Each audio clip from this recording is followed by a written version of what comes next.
Everybody, how's it going? This is Joe. Welcome back to another episode of the Inside Our Phillies podcast. The Phillies got off to the second half, even though it's not really the second half of the season, on a pretty rough note. They lost 2 out of 3 against the Mets in one of the greatest homestands Citizens Bank Park has ever seen. Mets, Dodgers, Yankees, three heavy hitters, supposed to be heavy hitters in a row. Thursday night, specialty game in the smog. The Mets beat the Phillies 4-1. Phillies won yesterday evening with another game that had the start time changed 6-1. And then the Mets struck back this afternoon with a 6-1 victory for the Phillies. Here to talk all about it, we have Jeremy, SJ Phil's fan. How are you? We cannot win on fifth starter days. Yeah, well, when was the last one? I think it was April or something. May 18th. May 18th. There you go. And we haven't won a game not started by any of the big three. So Sanchez, Wheeler, Luzardo in about a month at this point. So that tells you something. Also, we have our resident Met fan struggling through the season. Alec, how are you today, Alec? It's unfortunate that the next Knicks game isn't until October. That's basically sums up the season. Well, here's the joy, right? And not to turn this into a Mets podcast, but I think there's like beauty in like knowing that a season is done and you can just like completely ignore anything negative and just completely focus on the positives. And I think the Mets are at that point, right? Like they've probably been at that point for a while. Yeah, they've been at that point for a while. They've been at the point for a few months, and this series was actually I watched 2 of the games. I wasn't able to watch game 1, but I watched a lot of game 2 and game 3. And this was like the first time I watched Mets baseball in like 2 months. Like I'm not even kidding, because like, I'm still enough of a fan. I follow the scores, I see what's going on, but they've just been too painful to watch when you actually care about the result.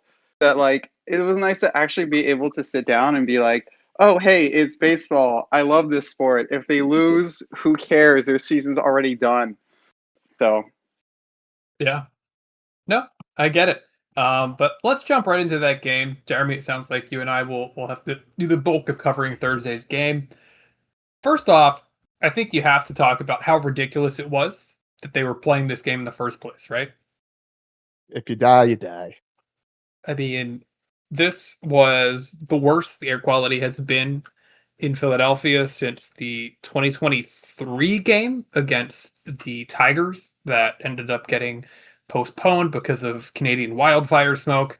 I don't know if they ever ended up playing that game. I think the Phillies might have not ended up even making that game up in 23. But the air quality was horrific. It really was until last evening here in the Philadelphia area. And on top of that, this is a game that should have been played in the first place on Thursday because for some reason, Major League Baseball has in their new like TV agreement that there's one game that's exclusively going to ESPN to start off the second half, and the Phillies and the Mets got chosen to play in that game. So, guys like Bryce Harper, Kyle Schwarber that played in the Home Run Derby and the All-Star game, they essentially only got one day off for their All-Star break. That put me into the series in a little bit of like a pissy mood. But I don't know about you. Yeah. I don't know. This whole series is just more proof to me why I don't want us to get the bye. The team cannot hit with any rest. It's insane. We'll have to talk a lot about that because I know you and I have very different opinions on the bye. But the Phillies decided to roll with Aaron Nola coming off of the jump. He pitched 6+ innings. The first 6 went pretty well, only allowing 1 run. But then he allowed 2 runs, inherited to Bolin in the 7th inning. No, he didn't. It was back-to-back home runs by Alvarez and Ewing. Or no, by Beatty and Alvarez. You're right. Why did I say inherited? You are totally right. But yeah, it was an all-star break for all of us. Yeah, but even so, 6 innings, 3 runs from Nola, it's fine. that's a quality start that keeps you in the game. Like that shouldn't be enough to lose you the game. We scored 1 run on a home run by Turner with 2 outs in the 8th. Like that's on the offense. Nola gets you 3 runs. Yeah, you take that every day. That game was not on Nola. Actually, it's so fascinating because, like I said, I've been really out of the baseball loop. So a lot of my information I learned about the Phillies was through the SNY broadcast through these past 2 days. And honestly, I'm kind of glad I missed Thursday's game because there's always something to get mad about with ESPN's broadcast. But I digress. But on SNY's broadcast, I think it was today, they talked about how the Mets had the worst on base percentage in the majors, and they showed the graphic of the worst five, and like the Phillies were like 1 point ahead of them. So it really, I was like, wow, I knew their offense was bad. I didn't know it was that bad. It's like Jesus, like wow. But yeah, six innings, 3 runs. I mean, you should be able to win the game based off of that, or at least keep it closer. Yeah, I mean, I think the frustrating thing for Phillies fans too is like a pitcher like Christian Scott. He's okay, but he really should be able to get something across from him. I know he's a good ERA, but I don't think stuff looks like it's there. But you should do more than 3 hits over 5 2/3 against Christian Scott at the very least.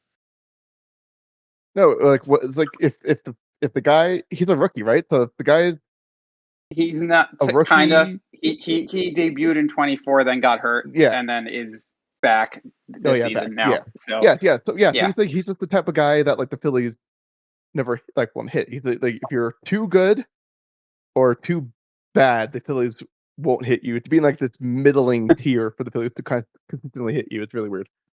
So ERA under 3, we're never going to hit him Yeah, unless you're Paul Skeens. I mean, I will push back against that because, like, over like that last week before the trade deadline, the Phillies did beat Skeens, Scooble, and Casey All-Star Mize. break. Get in the game, Joe. Bolin did his job. Seth Johnson allowed 1 run over 2 innings. It is what it is. Again, the 4 runs against this Mets team we should have been able to score more than 4 runs against this Mets team. Yes. I mean, the Met team, to give them credit, they have a good bullpen. I think like you the look only across part of our team that's like not terrible is the bullpen. like Brazaban, Weaver, Williams. I'd probably take that over the top 3 in the Phillies bullpen at this point. By the way, we can play a fun game now. How many of those 3 players are still going to be on this team within the next, I don't know, 2 weeks, 3 weeks? Probably none of I them. have no idea. I wouldn't be surprised. Yeah, that makes sense. I'm sure they're taking offers on all 3 of them, and because our bullpen is the only aspect that's not terrible, I'm sure we'll be dealing mostly from our bullpen. But there's no way they're going to trade low on Williams. I mean, I think smart baseball teams are going to look at Devin Williams and see that like he's kind of just gotten unlucky this year. Wait, and last year, his FIP last year was 2.68. This year, it's 3.29. Yep, and you look at like the Savant page, and there's still like a fair bit of red on Savant. He's striking guys out. He's not really. He's walking a lot of people. He could just be another case of can't pitch in New York. We saw it with Sonny Gray. Some guys just can't handle New York. Sure. What do you make of that, Alex? Do you think that there's like truth to that? That like the big cities, Philadelphia, New York, some players just can't handle being there? Yeah, yes. I don't think it's entirely. Sometimes I think it gets overblown. Yeah, Yes. I do think that there's a real thing with some players because there's constant. It's not just that there's constant pressure. I mean, these fans, they will boo you if you have like one bad day after having like 50 great bad days. And, even they may be a minority, but they will boo you. And so I think there is that pressure to always be great. And it kind of goes both ways, right? Like, because then when New York fans cheer for you, they love you because, they're only going to cheer for you if you do something good. But I do think that is very real. And I think, honestly, kind of just the outside perception of it just makes it kind of worse, Like, if players are going into a New York team, like, already feeling the pressure just because, day one, just because of outside noise, that can kind of just self-perpetuate itself. Yeah, sure. I think that's a great point. But yeah, let's move on from Thursday's game. I keep wanting to say Friday, but in fact, it was not Friday because they had another Friday off day. The third of 4 Friday off days that the Phillies are going to have this year, thanks to the World Cup, the All-Star break, and the Field of Dreams game. Yeah, and there's so like 4. That's insane. 4 off Fridays. It is wild. It's completely insane. But let's move on to a happier topic, at least for the people listening to this podcast, with Saturday's game. Phillies rolled out Jesus Luzardo. This was a 6-1 game that the Phillies won. Trey Turner hit another home run, so some people were fully believing back in Trey Turner after that game. Luzardo was really able to shut the Phillies down. Only really a few hits for the Mets. Shut the Mets down. Did I say shut the Phillies down? Yeah, Luzardo unfortunately cannot shut down the team that he's pitching for. It is, I guess, the post All-Star break malaise for me. I'm off my game. The dog days of summer. I guess so. But we'll go to you, Alec. You said this was the first Met game you watched in a long time. What were your thoughts watching the game? Well, like I missed it. I miss watching the Mets because I'm a masochist, and I'm a Mets fan. Kind of have to be one, right? But I was kind of reminded of how much I love the sport, and then I was not at all surprised. It was like the least surprising thing when Kyle Schwarber hit like a 2-run home run right away, and that was absolutely like cranked into the second deck, and then they just kind of fell behind and weren't able to do anything. Like Tyrone Taylor of all people hitting a home run, okay. Like, I don't know. It was kind of very unsurprising. Oh no, it died again. Yep. 5. Fucking hell. Okay, I'm really sorry. I can't have... Very unprofessional. Very.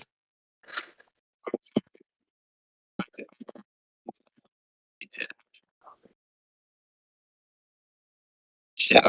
Okay, well, my thoughts on Luzardo are Luzardo pitched great. I was shocked it took him out, but I didn't realize he had 90 pitches, so I guess he was just running up the pitch count, and then we were able to score. It was nice. And Senga just is cooked. I mean, Senga, who knows what happened Yeah, he's to so him. done. But Luzardo, to me, I was in a big debate with sometimes podcast guest Giles today about, is Luzardo an ace? He thinks that Luzardo is an ace. I really don't. Luzardo, to me, he's not an ace.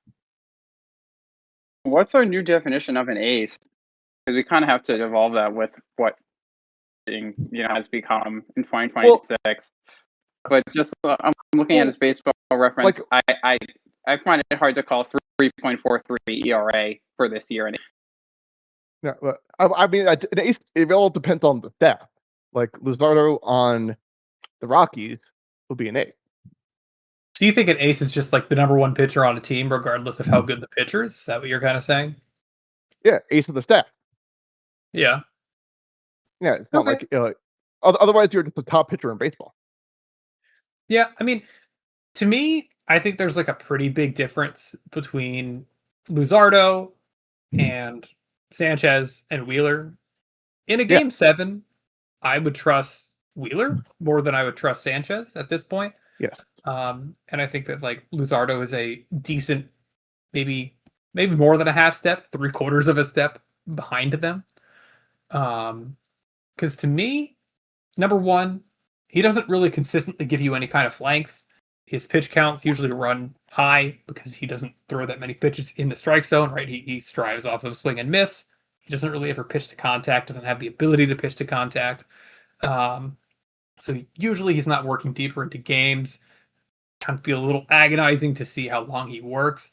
Well, he's very good, and we all know that he is like prone to his blowups. And I think there's a real argument that you can make that like if you're going to have an ERA, in the 3s, it's better to have that come from as few games as possible, right? Like have you allow their 15th run in the game that doesn't really matter much more than your 14th run, but there's a big difference between 2 runs and 3 runs or something like that. But yeah. Yeah, I agree. Definitely Luzardo on most playoff stats is a 2, high 3. So in terms of from like a playoff team and everything, he is not an 8th. I would agree with that. You feel good about having him as your 3. You feel very good, maybe, Mm. as having him as your 3. Oh, I love him as our 3. Are you kidding me? Right. Exactly. Yeah. So it's just like so many like terms in baseball are so subjective. The context really does matter. Right. That's a good point. It's a great point. But this was a game where, like Alec mentioned, Schwarber hit the 2-run home run early, set the tempo. It always feels right when you get like a Kyle Schwarber home run in the first inning. Maybe it's from when he was a leadoff hitter for so long. Just feels right whenever he gets off to a start like that. Yeah. Yep. It's always good when that happens, and then the bullpen shut it down.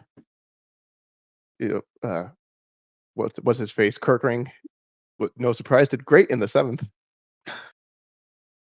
Yeah, yeah. I mean, the bullpen was good enough. We'll get a lot more into the bullpen, all of the changes later on. But Alec, I think that what I want to point to now is the news that the Mets kind of released that, I mean, over 80% of the roster essentially is going to be on the trade deadline block. Like the exception of like Soto and Scott and Benji and a few other It's just guys. Bench, yeah. I will say Benji. But notably, It's Benji. Deal with it. Francisco Lindor on the trade deadline block. What do you think about that? Okay. I would be very, very sad if he leaves. I got a Lindor jersey like last year. Like he's definitely like my favorite Met. I mean, I guess him or Soto, but from an emotional standpoint, I would be insanely sad if he left. He's on track to be, another Hall of Famer with the Mets cap. How few of those do we have? But it's kind of the thing of letting the old core go last year. I'm still more mad at who they replaced the old core with than that they really let them go. Like I understand he's declining. I understand, you got the best part of this contract. I can kind of get the logic for trading him, but then really the real question is who are you replacing him with? Because Ronnie Mauricio is not major league level. He would be if he didn't swing at literally every single pitch that was thrown to him, but he's not major league level. Bo Bichette can't play shortstop, and I kind of hope he opts out at the end of this year. Like, who are you replacing the shortstop position with? Yeah, they're not trading Lindor. Value is at the absolute lowest. They're not trading Lindor. If you can get out of that contract, if you're the Mets, They're not. They're not. They're not going to get out of the contract because Cohen's always just like eat the money to get better prospects, but no one's going to give prospects for a guy who is terrible right now this year. He's 0.3 WAR, and honestly, I know his WAR is high, but Lindor to me doesn't stick out as a Hall of Famer. Well, that actually ties into my next point because, like, if he does get traded, it's going to be very interesting because he's pretty much been on the Mets for as long as he's been on the Guardians. Yeah. This is his sixth year with the Mets. In terms of games, he's been longer, but you have to account 20. He's 23 more games on the Mets, but also only played in 60 because of 2020. So Right. Assuming he had like another 80. So say Lindor gets traded, he plays out the last 5.5 years of his contract somewhere else. He probably is a Hall of Famer. Where does he go into the Hall of Fame? Is he like a blank cap guy? Might I would be. say Guardians, honestly. Yeah. I'm kind of with you that like I'd go Guardians or blank cap. I struggled to see it being the Mets because his best years were with the Guardians. He won a pennant with the Guardians. But if he really has like 6 years with 3 different teams, like I don't know, that's like a hard debate to have. I know, but like if Lindor retired today, though, he has less than 1,700 hits, 284 home runs. I don't call him a Hall of Famer. Yeah, I mean you have to put it in the context of the position, though, right? Like when you're a shortstop, Right. if you have an OPS plus career like he is right now at 119, that's pretty damn elite for a shortstop that's generally good defensively, like Lindor is. We'll see what happens, right? Like if the way he's playing this year is the way he plays for the rest of his career, then maybe he's not, right? But like assuming he bounces back to like a semblance of who he was before, he's probably ending his career with somewhere around 65 to 70 WAR. And I know you're not a believer in the Hall of WAR, but like that realistically probably gets you in. Yeah, I was saying he's Also, 1,300 hits we for also was 3,000. one stolen base shy in 2024 from having 3 consecutive 30-30 years from 2023, 2024, 2025. You combine that with Gold Glove caliber defense, a lot of his years, like I don't know. I think he's a sum of his parts kind of player. Where I think, yeah, I would look at him as a Hall of Famer personally. So like a Barry Larkin, basically. Yeah, I think that's probably fair. Because because Barry Larkin's like numbers across the board don't scream Hall of Fame, but 70 WAR, 2,300 hits, 198 home runs. It's a good comp. I don't care at all about the 30-30 thing, right? Like the whole Acuna. Yeah, me either. Yeah, that means nothing. That means nothing. Yeah. Like if you ran against a team that has like me throwing there at catcher, you stole a base. That good on you. What was it like the 40 I know 40 year that it's like lessened everybody now, but it doesn't. I would say like I don't think it means nothing as much as it means as much as it's lessened. You know. Yeah, but I feel like talking to when you get to the 40s, that's what impresses me. Yeah, I don't know. Even like Fair. Acuna's 40-40 year, I did not care. Like it just 40-70. I mean, who like? But then you're just putting numbers on for no reason. You might as well call it like, oh, we had a 42-45 season. Like, who cares at a certain point? You're just adding numbers. Come on! Don't you love it when ESPN puts up those random cherry pick stats? Of like, how the heck did you get this? Like, That's half of what sports analysis is. We love cherry picking stats. like my please see if I can find it. Like for the is this it?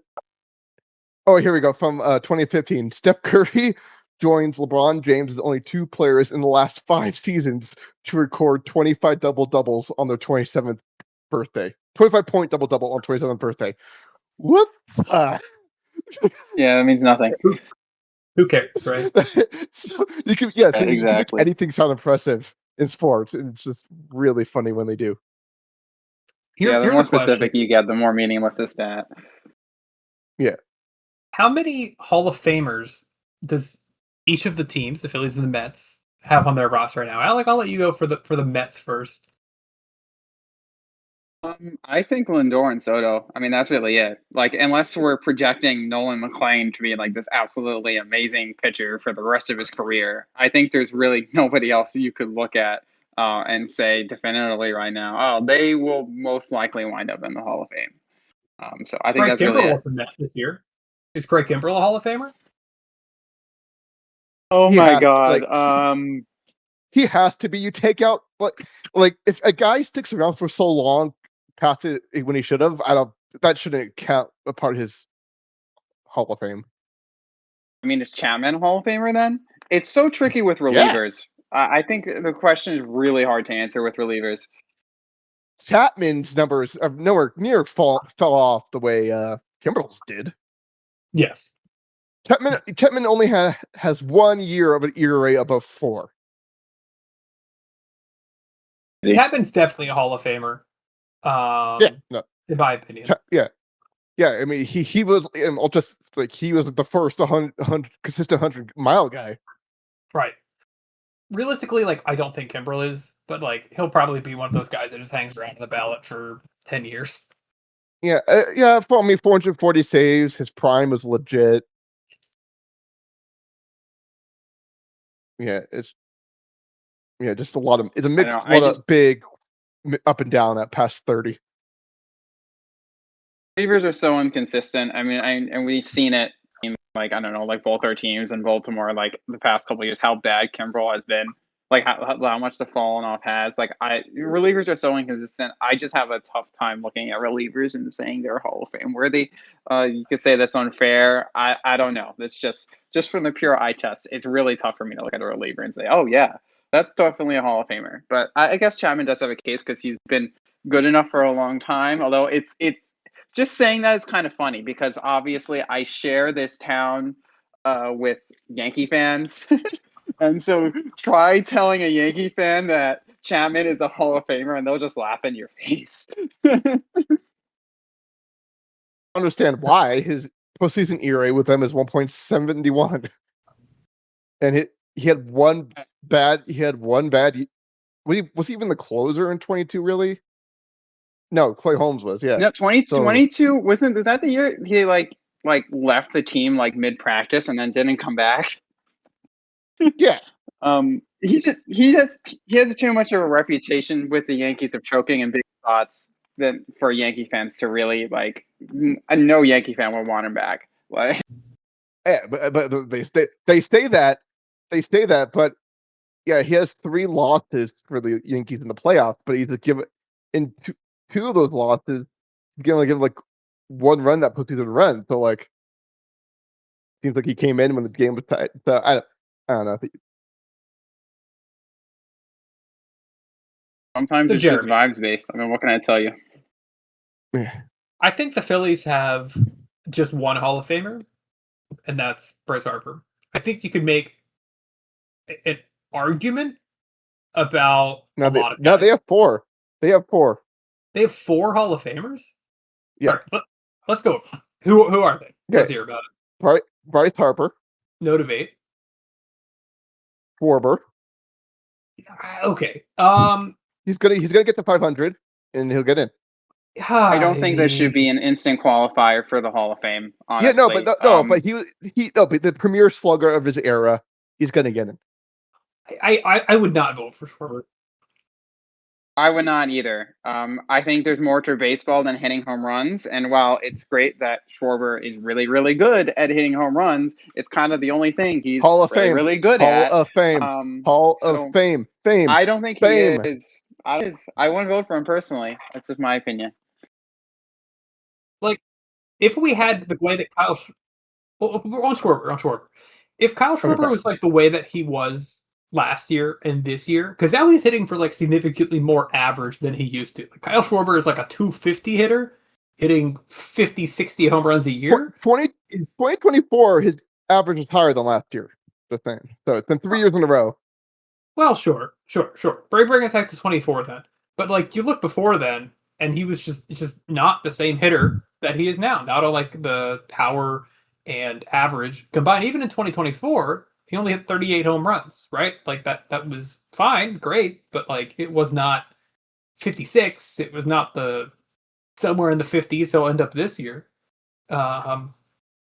He's just too late a bloomer. Like I think he'll probably stick around on the ballot, especially because he's going to get to 400, and typically players with 400 home runs get in the Hall of Fame. He'll end up maybe even with 500 home runs, right? But I just don't. I don't view Kyle Schwarber as a Hall of Famer. To me, he's like the perfect Hall of very good player. But I would say this: if you want to look out and see how good his odds are, look at how Stan does when he winds up in the Hall of Fame. Because to me, that's a very similar kind of player. He does one thing really well, and that's hit a lot of home runs. Well, Stan did it for much longer. And the only reason Stanton's DH is because his legs died. Yeah. Stan has double the WAR that Kyle Schwarber has. Crazy. I didn't know that. I didn't know it was that much. Jeez. I mean, I know he had MVP year, so I figured he had a better chance, but wow. Well, he was a decent right fielder. Marlon Stanton was a menace. An absolute menace. Yeah. And it's just funny, like, they just told him off for years, but then they kind of just won that because his legs died. Right. So, yeah. Next I don't know if Wheeler. Zach Wheeler's peak was long enough. Like with DeGrom, like to me, DeGrom's a borderline Hall of Fame guy. And that kind of the same thing with Wheeler. Especially if he is actually going to retire after this contract. I think that's the question with Wheeler. Like, if he retires after this contract, like maybe, because like the whole way that pitchers get evaluated is going to have to change. And his peak is that he is the best pitcher of the 2020s, like pretty inarguably at this point. Yeah. My thing is, if Wheeler, assuming everything's still good, he'll have the WAR over 50, and that is the typical, like, for a pitcher. above 50 WAR is. Yeah. And maybe he does stay, right? Especially if next year gets messed up by some kind of, labor dispute. He'll want to sign on for another year, 2 years, who knows? I think this year's proved that he is one of those like Verlander, Scherzer-esque players that is going to be able to pitch well, probably until his early 40s if he's so inclined. And yeah, I mean, right now, this is probably the best in that he's ever been in his entire career. And he's 36 years old. Yeah, there's no doubt to me that his peak is Hall of Fame worthy, but it really just is a question of how long does that have to last for you to consider it a Hall of Famer, and that's a question like everyone has to ask themselves. Well, the whole way they evaluate pitchers is going to have to change once, like the Scherzers, the Verlanders, the Kershaws, they get in. It's just all going to Yeah. have to change. Yeah, Unless they do rule changes, then they fix the whole guy is not going along anymore. Sure. Yeah, but even then, like in his era of the rule changes being what they are, Zach Wheeler was like the best pitcher of the 2020s so far, and like I have a hard no time doubt. thinking that's going to change. So I'll give you Wheeler. Like, sure, I'll give you Wheeler. I'm up to 2.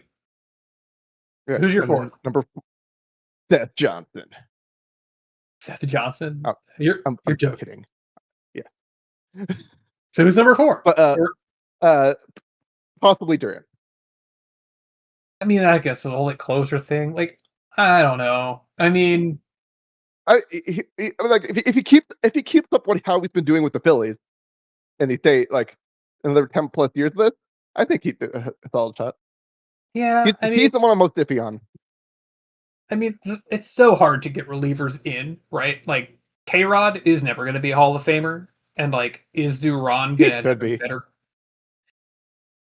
28. I think he's too young to really say that about right now. He's 28. We have to see like if he keeps this up. Yeah, that's what I'm like. I said he's the one I'm the most iffy on. I'm thinking the most like, yeah, like he could be a reliever and could fall apart, but he could be an elite reliever for another 10 plus years, like 10 years. Yeah, I mean, I don't know. I have a hard time projecting Duran in because I don't think K-Rod is getting in. And like, Duran might be better than K-Rod, but I don't know. Like Lee Smith, Lee Smith a Hall of Famer? Lee Smith is a Hall of Famer, but it took him forever, right? And like Lee Smith, I mean, look at the RA, but you also look at the era. Yeah, Lee Smith is basically Lee Smith is basically K-Rod. Yeah, just in a K-Rod, era. K-Rod was better, honestly. ERA wise, and WAR was basically the same. Right. I would take K-Rod over Lee Smith. But also Lee Smith pitched in the steroid era. Yeah. Yeah. I mean, it's fair. Well, I guess K-Rod kind of did. Yeah. Interesting. I just think it's too early to tell. Like if he does this for another 4 or 5 years, then okay, we can have that conversation. But I just think it's too early to start projecting like that with him. Well, that's what I said he's the one I'm most iffy on. But if I had to pick someone who'd be a Hall of Fame, that's what I picked 4, and that's what the 4. There's going to be somebody listening to this wondering why we didn't mention Christopher Sanchez, and he's just way too late of a bloomer. Christopher Sanchez is if he continues, it's possible, but I just think he'll be a. I don't think he's going to keep up ERAs below 3 consistently.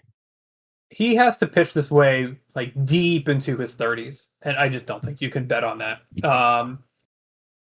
I think Sanchez has been slightly more exposed this year. The ERA looks very good, but the WHIP is closer to like 1.2, which is where it was in 2024.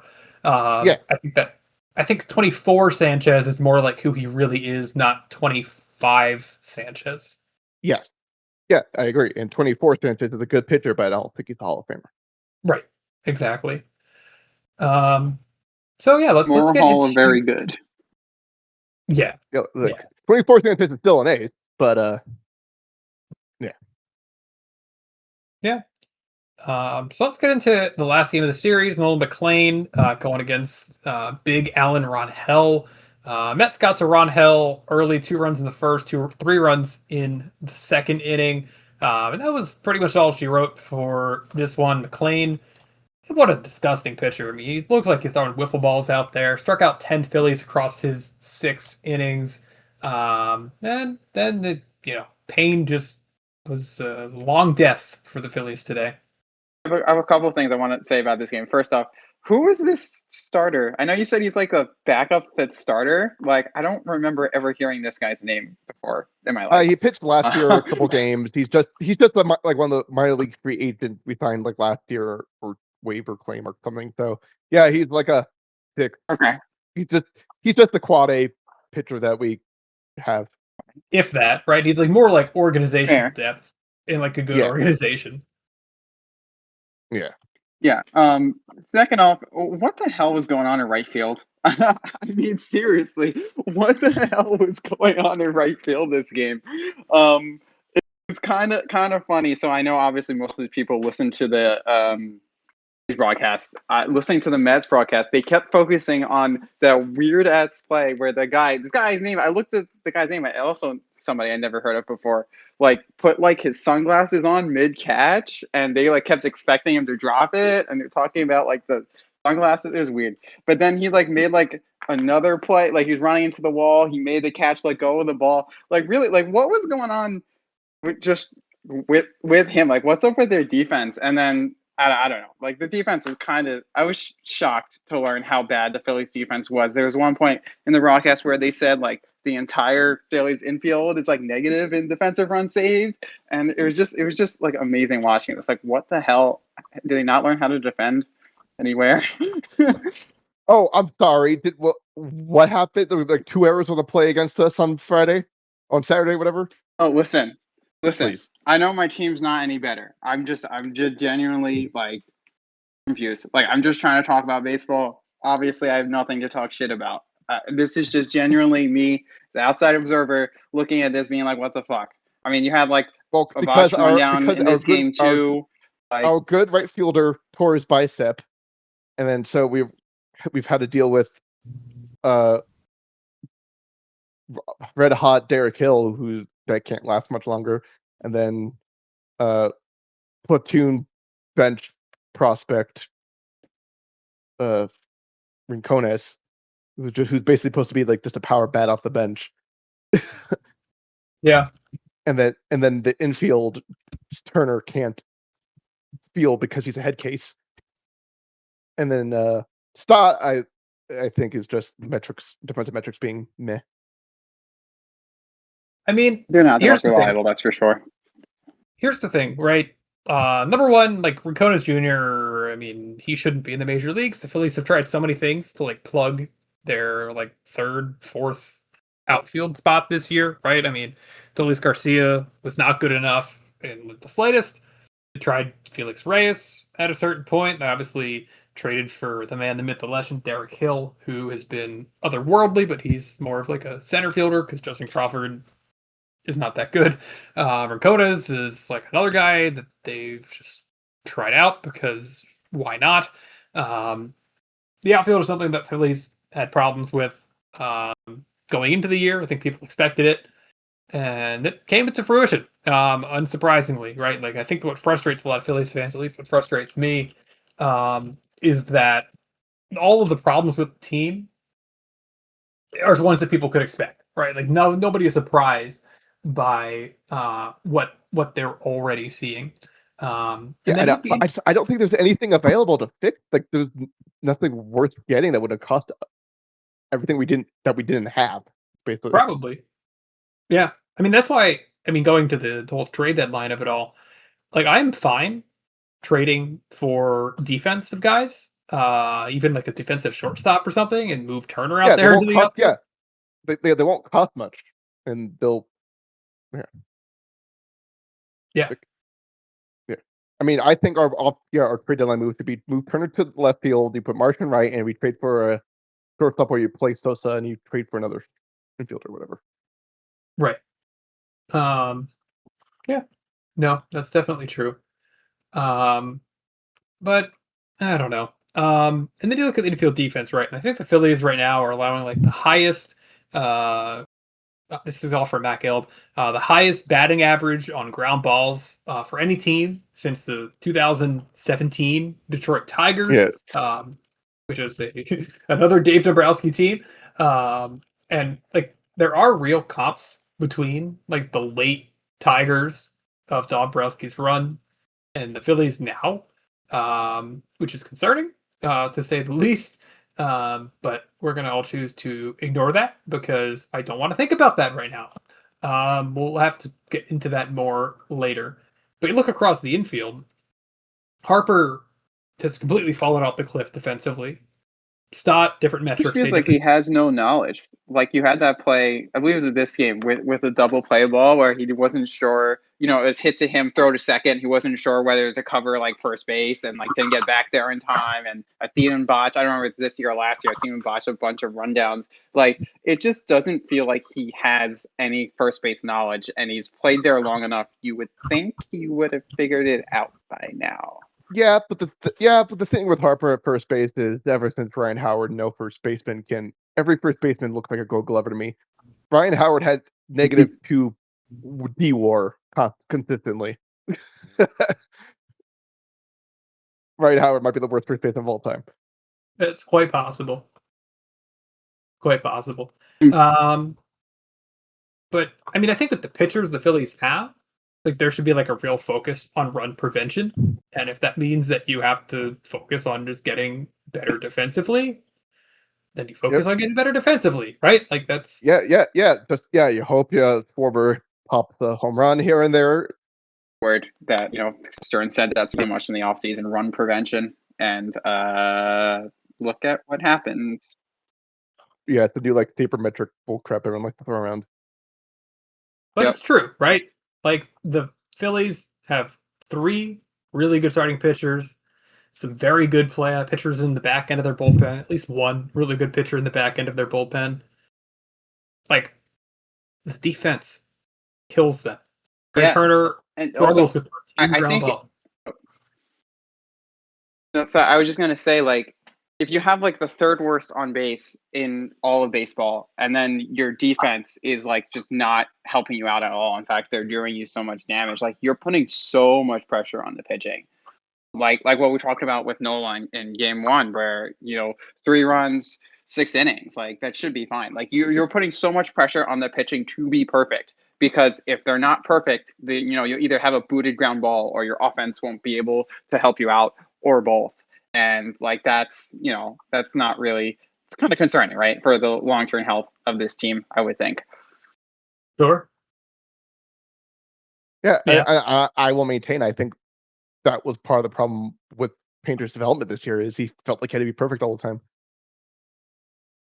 Speaking of Painter, interesting thing that again I heard from Giles that I think is a good idea. Like they should just do like the Roy Halladay treatment. Send him down to single A. Like send him to Clearwater. Right? Yeah, no, yeah. Send him down, tear him down to bare bones mechanics, and then work him way back up. I agree. Yeah, he needs to get the confidence back. But yeah, I mean, I don't really know what there is. He not been doing well in AAA? They're pretty much the same age. Halladay was 23 when he went down. Yeah, same age. And Halladay was worse. Right. Somehow. Has he not been doing well in AAA since he's been sent down? Like, has it been that bad? Up and down. Like, looked great, then got killed. Yeah. Yep. Not what you want to see. But yeah, anybody else have any more takeaways about the series? The offense better wake the F up, or it's just I want to be able to enjoy the regular season. I hate being negative. It's just like because the fact that this team hasn't changed enough. All we can do is just ignore everything that's so obvious. But when we try to be positive, it's just pray it gets better. Yeah, it's just, like if this team Nolan was just McClain different enough, I want to be like, oh, past postseason wouldn't matter. Yeah, elbow hurts. No, just if Nolan McClain can find any empty that be really. I mean, he looks so good. Like last year, he's just been inconsistent. He's hit all third time through the order. He just, the moves like crazy. He doesn't always have the best control of it. It's like if he could just he has the stuff. If he could just fine tune it and watch out, he could be really stick away. I mean, he would have had a no hitter, I think. Right? Well, actually, no. Until the sixth inning, he would have had 5 no hit innings if it wasn't for that hit by Bohm, hitting off his leg. So, yeah. I don't know. I don't really have any additional takeaways. I feel like this has just been very status quo Phillies, for better or for worse, mostly for worse. It's hard not to doom about them. what's the standings look like now? Are they going to be? Are you guys? Oh, they're fine. Yeah, we're only 2 games back. 3 games no, now. We're 3 games back now. 3 games. Yeah, we're only 3. Yeah, so yeah, you're right there. It's possible we could. Yeah. No. Yeah.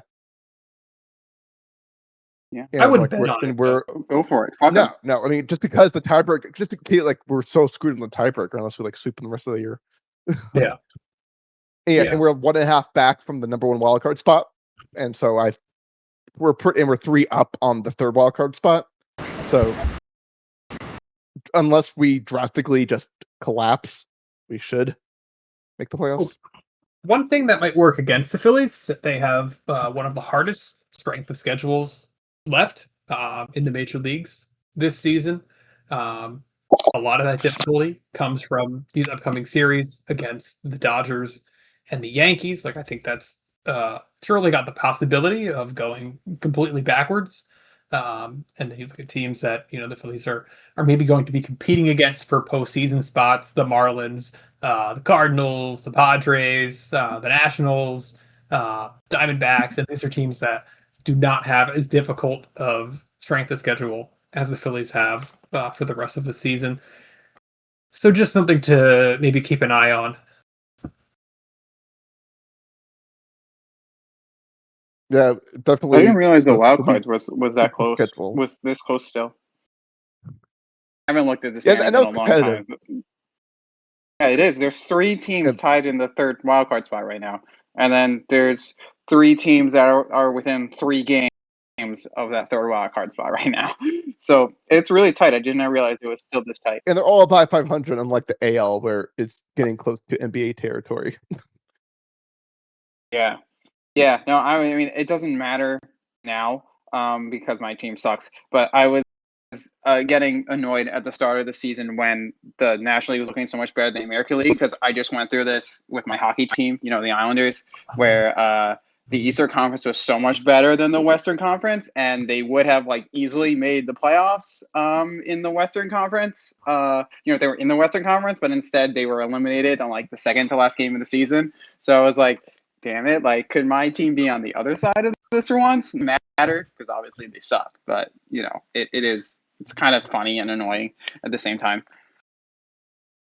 Yeah. I mean, just from a Phillies trade deadline hopes, the Mets winning 13 in a row really fucked things up. I mean, I think that's part of the ridiculousness of talking about the trade deadline that early, because things can change so quickly. Yeah, but you have 13 game win streak. My God. I mean, yeah, you can't bet on that happening. But even now, there's no way it would happen. But even if that does happen, just looking at the schedule, they still be 3 games under 500. If the Mets went on a 13-game winning streak now, including today's game. So even if that does happen, there's no guarantee. I don't know. Would they even still buy if they did that? I don't know if they would. If anything, maybe they stand pat. I don't know. I guess it would change things in terms of seller's market, but it's a seller's market this year, which is oof. It always is though these days. Yeah, the 3rd wild card really fucked up the trade market in a good way, honestly. Sure. More people in it is always better. Sure. But I just bring back the waiver trade deadline. Yeah. Either that or just honestly push the regular trade deadline back to August 15th. It's already in August now. No, it should be July 31st, just as it's always been. Except it's August 3rd this year. It's not even July 31st. Exactly. Should not be. All right. One more thing to get to. Brad Keller. Looks like he's going back. He is back on the injured list. The tear in his UCL right now. There is no plan for surgery. But I think we all know yeah. where 9 this is going. 9.9 times out of 10, it's Tommy John surgery. Yeah. Yeah. Yeah, like For we sure. got Sir Anthony got freaking Tommy John so freaking late because they tried that route. They did the Painter, same with Painter. Yeah. yeah, it's just, yeah. I mean, the worst thing with Sir Anthony was they tried delaying it, and then COVID happened. Right. Me? Shit. Now we hear you now. But I see. Just act like I didn't say anything, I guess. Yeah. I mean, with Keller, it is what it is. I don't think that you can really plan for this kind of stuff when you're signing a contract. It's a shame it's a 2-year deal, right? Because like at this point, you can pretty much write him off as a Philly. But it is how the ball bounces. yeah, there's a chance he could be back for a playoff push next year. A chance. Oh, assuming he gets it done like now. Yeah, if he even has to get, yeah, he's probably done. That's assuming a few things. The recovery goes well. There is a baseball season next year, and the Phillies are in the playoff position next year, right? Like, yeah. All right. Well, with that being said, thank you all both for joining today. Of course. Thank you everybody for listening as well. We'll be back after this Dodger series with some more exciting content